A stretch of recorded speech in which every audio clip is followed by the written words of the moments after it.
भाई आपकी ना एक वीडियो बहुत वायरल हुई थी इंस्टाग्राम पे। आप एक जगह पे थे, one of the coldest cities in the world, जो -60 डिग्रीज था। राइट। तो वो एक्सपीरियंस कैसा था, वो बताओ। बेसिकली क्या था कि मैं 17 या 18 साल का हूँगा मैं।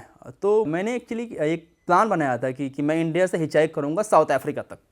अच्छा। तो मैं इंडिया से निकला, बांग्लादेश गया, फिर मैं वहाँ से मैं म्यांमार गया, फिर म्यांमार से थाईलैंड, लाओस, चाइना, तो आप मंगोलिया। बॉर्डर्स भी हिचहाइक हाँ, करके बाय लैंड करके क्रॉस करता था। किसके साथ ट्रक वालों के ट्रक साथ? वालों के साथ, किसी कार वालों के साथ, पैदल कर लिया। तो वो आपके पासपोर्ट देखते थे तो शौक नहीं होते थे कि ये ट्रक वालों के साथ आप क्या कर रहे हो? जनरली उनको कोई मतलब नहीं होता कि ठीक है जाओ, और हिचाइकिंग समझ में आ जाती है लोगों को मोरलेस। मतलब इस एशियन कंट्रीज में भी समझ जाते हैं लोग। हाँ, जैसे थाईलैंड जैसे आप वगैरह में बांग्लादेश समझते जा नहीं। रहे हो तो वो हो सकता है ना समझते हो उस कॉन्सेप्ट। बांग्लादेश में बिल्कुल नहीं समझ रहे थे। उन्हें क्या है, लिफ्ट नहीं देगा कोई। मैंने कहा देगा, रुको तो। तो एक ट्रक ड्राइवर ने मुझे पूरा बांग्लादेश लिफ्ट दिया था। अच्छा। ट्रक बंदे के साथ गया था, रात भर गाने चला चला के, इंडियन गाने चला रहे थे। भाई तो पर जैसे बॉर्डर्स आप क्रॉस करते हो, चेकिंग नहीं होती ज्यादा? चेकिंग्स होती है। अब मेरे पास सारा प्रॉपर डॉक्यूमेंटेशन था ना। मैं ऐसे ही तो इंडिया से थोड़ी निकल गया था। मैं एकदम सब कुछ, मैंने रिसर्च किया था कि नहीं, इस देश का चाहिए वीज़ा, इस देश का नहीं चाहिए वीज़ा, इस देश का वीज़ा यहाँ से मिलेगा, ये सब कुछ लेके मैं निकला था इंडिया से। अच्छा, तो किसी बॉर्डर पे आपको सबसे ज्यादा परेशान किया गया हो, कौन सा है वो? परेशान किया गया हो border, I don't think so उस ट्रिप पे कभी हुआ था कभी कुछ ऐसा। लेकिन एक बार सर्बिया पहुंचा था तो हुआ था मेरे साथ कि बहुत ज़्यादा परेशान किया गया था। क्या हुआ था? कि क्यों यहाँ पर आ गए हो, तुम सच में ट्रैवलर हो या नहीं। क्योंकि इंडियंस जाते हैं ना सर्बिया, वहाँ से फिर यूरोप भाग जाते हैं। उसमें मेरे पास कोई स्ट्रॉन्ग वीज़ा नहीं था, नहीं मेरे पास US UK कोई वीज़ा था ही नहीं मेरे पास। तो उसकी वजह से उन्होंने मुझसे बहुत सारे सवाल वगैरह किए थे और सब कुछ एक एक चीज़ खोल के चेक किया था। तो ऐसा परेशान किया था उन्होंने मुझे। भाई वो आप बता रहे थे कोल्डेस्ट एरिया। Yes, coldest. तो मैं पहुंचा वहाँ से किर्गिस्तान, और किर्गिस्तान से मुझे लगा कि मुझे जाना है अब the coldest inhabitant place in the world. क्योंकि मैंने एक वो देख लिया था, डॉक्यूमेंट्री देख ली थी वहाँ की। एक डॉक्यूमेंट्री थी ऑस्ट्रेलिया के एक न्यूज़ चैनल ने बनाई थी। तो मुझे कहा वहाँ मुझे जाना है। और वहाँ से, क्योंकि मैं सारी लैंड जर्नी कर रहा था, मैंने फ़्लाइट नहीं लेने का कसम खा रखा था कि फ़्लाइट लूँगा ही नहीं मैं। तो वहाँ से तकरीबन 10,000 किलोमीटर था। मैंने कहा चलो चलते हैं। तो हिचाई करके निकल गया मैं एकदम। वहाँ से पूरा कजाकिस्तान क्रॉस किया, वहाँ से पूरा रशिया का एकदम मोस्ट ईस्टर्न पार्ट पहुँचा हिचाई करते करते करते, और एक सबसे बड़ी सिटी पहुँचा याकुत्स्क, जो कि दुनिया की सबसे कोल्डेस्ट सिटी है, कोल्डेस्ट बिग सिटी।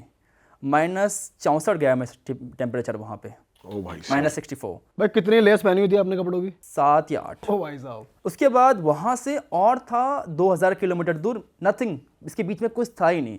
अगर आप फ्रीज हुए तो गए आप। और वो जो रोड था, उस रोड का नाम था road of bones. Actually because वो रोड जो ह्यूमन बोन होता है ना, उससे बना हुआ था वो बोन्स। सो उसकी छोटी सी हिस्ट्री बता देता हूँ कि हुआ क्या था कि गुलक्स के टाइम जो गुलक्स प्रिजनर्स थे, उनसे रोड बनवाया जा रहा था। और वो जब मर गए, क्योंकि इतनी कोल्ड वेदर में तो मर ही जाएंगे, जब मरे तो उसका जो बोन था एज अ स्टोन यूज़ कर लिया उन्होंने कि चलो हटा, नहीं बोन नहीं है तो स्टोन ही डाल देते हैं। सॉरी, स्टोन ही तो बोन ही डाल देते हैं। और तो एवरी 1 मीटर जितनी आप कदम लोगे उतने लोग वहाँ मरे हुए हैं, उसके अंदर दफनाए हुए हैं। बेसिकली आप शमशान के ऊपर पूरा चले जा रहे हो। एक रोड बनी हुई है, एकदम क्रेजी भाई। 2000 किलोमीटर लंबी रोड। और कितना क्रेजी है वहां पर रहना, क्या क्या अलग चीजें हैं इतने टेम्परेचर पे सब कुछ रहना। अलग है वहाँ पे। तो समझ ही नहीं आता कैसे लोग रहते हैं वहाँ, क्यों ही लोग रहते हैं। अब बाहर नहीं सकते 10 मिनट से ज़्यादा। 10 सही मिनट बात के बाद है। आपको फील होगा कि क्या क्या हो रहा है, सब कुछ एकदम और काम जो में कंट्रोल घर है जाएगा। उनका इंफ्रास्ट्रक्चर ऐसा है कि वो गर्म रहते ही हैं या इतने अच्छे से बने हुए हैं कि अंदर ठंड नहीं लगेगी आपको? ह्यूमन आई थिंक हर जगह रहने का जुगाड़ लगा ही लेते हैं। तो वो लोग भी वहाँ पे पहुँच गए। उनका मेन खाना मीट है। उनके पास जो घोड़े होते हैं वो होते हैं, उसको काट के खाते जाते हैं। उनका मेन फिशिंग है, और खाते हैं घोड़े बहुत ज़्यादा वो लोग। घोड़ा इज़ द बिगेस्ट फूड खाना देर। और तुमने यहाँ पे कौन से चैलेंजेस फेस करे सिंस वो एकदम यार इतना ठंडा रहता है? बात ये है कि वहाँ जाने के लिए लोग थे ही नहीं। एक छोटा सा गांव है जहाँ पे 500 लोग रहते हैं, और वो दुनिया का सबसे ठंडा जगह है जहाँ पे लोग रहते हैं। -72 डिग्री सेल्सियस गया वहाँ पे, -72 डिग्री सेल्सियस। हमारा फ्रीजर -30 रहता है, -20 -30। हाँ सही में। तो -40 डिग्री सेल्सियस। और वहाँ पे मैं पहुँचने के लिए कुछ मिल नहीं रही थी। तो वो रोड पे मुझे लिफ्ट मांगना पड़ रहा। तो सब लोग मुझे बोल रहे थे तू मर जाएगा मर जाएगा मर जाएगा। सब रशियन मुझे वार्न कर रहे थे कि you will die you will die. मैंने कहा नहीं, पहुँच जाऊँगा, मैं पहुँच जाऊँगा। तो वो रोड पे मैं 3-4 दिन तक लगातार लिफ्ट मांगता रह गया। और एक बार ऐसा हुआ था कि 3 दिनों तक कोई लिफ्ट मिली ही नहीं मुझे।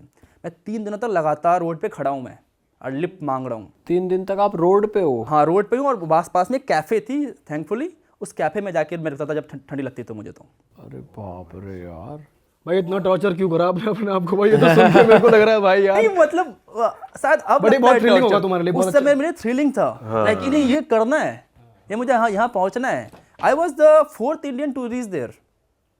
उससे पहले कोई इंडियन गए, 4 इंडियन ही गए थे। हाँ अच्छा। वो भी एक्सपीडिशन चलती है वहाँ जाने के लिए, बहुत एक्सपेंसिव होता है वो ट्रिप।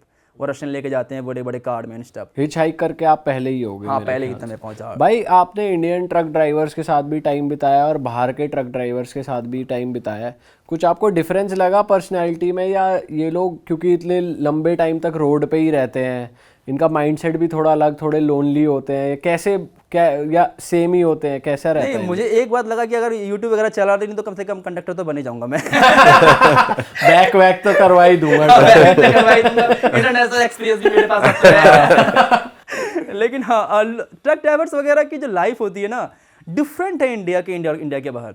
एक बार तो रशिया के अंदर आप जो ट्रक्स देखोगे ना बहुत लग्जरियस होते हैं, यूएस के अंदर जो ट्रक्स बहुत लग्जरियस होते हैं, लेकिन आरबी को जाता है उसके अंदर फ्रिज है, खाना बनाने का है, 2 बड़े बड़े बंक बेड है सोने के लिए।